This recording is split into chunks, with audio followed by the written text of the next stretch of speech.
Hindi napigil na masamang panahon ang pananampalataya ng mga deboto ng Itim na Nazareno sa Naga City, Camarines Sur.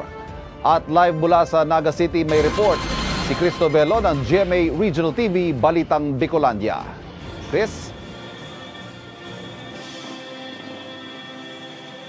Ivan, naging matiwasay ang isinagawang traslasyon and replica procession ng imahe ng Itim na Nazareno kahapon dito sa Naga City.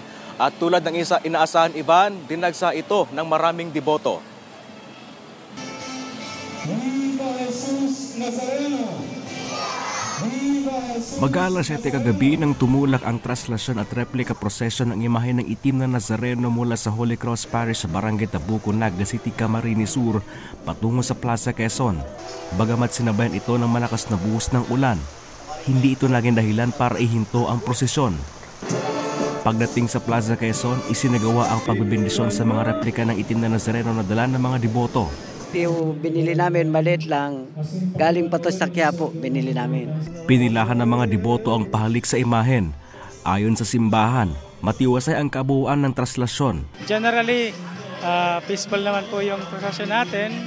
Very solemn. Kaya pasalamat tayo sa Diyos at ginabayan ang mga deboto ng Itim na Nazareno. Samantala, mananatili namang nakastandby ang kapulisan ngayong araw kasama ang medical team para matiyak ang seguridad ng mga deboto. Matapos kasi ang traslasyon kahapon, magpapatuloy naman ang gagawing pahalik at mga misa ngayong araw. Habang mamayang hapon, ibabalik ang imahen sa Holy Cross Parish sa pamamagitan ng penitential foot procession. Meron tayong ambulance dito sa medical team na naka-standby. Meron na din po yung mga tourist police.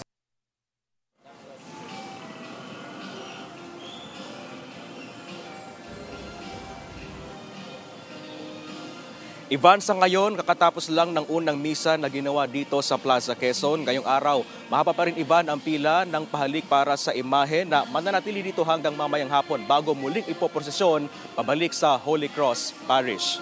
Ivan. Maraming salamat, Chris Novello ng GMA Regional TV, Balitang Bicolandia. Kapuso, para laging una ka sa mga balita, bisitahin at mag-subscribe sa GMA Integrated News sa YouTube. Sa mga kapuso abroad, samahan nyo kami sa GMA Pinoy TV at sa www.gmanews.tv.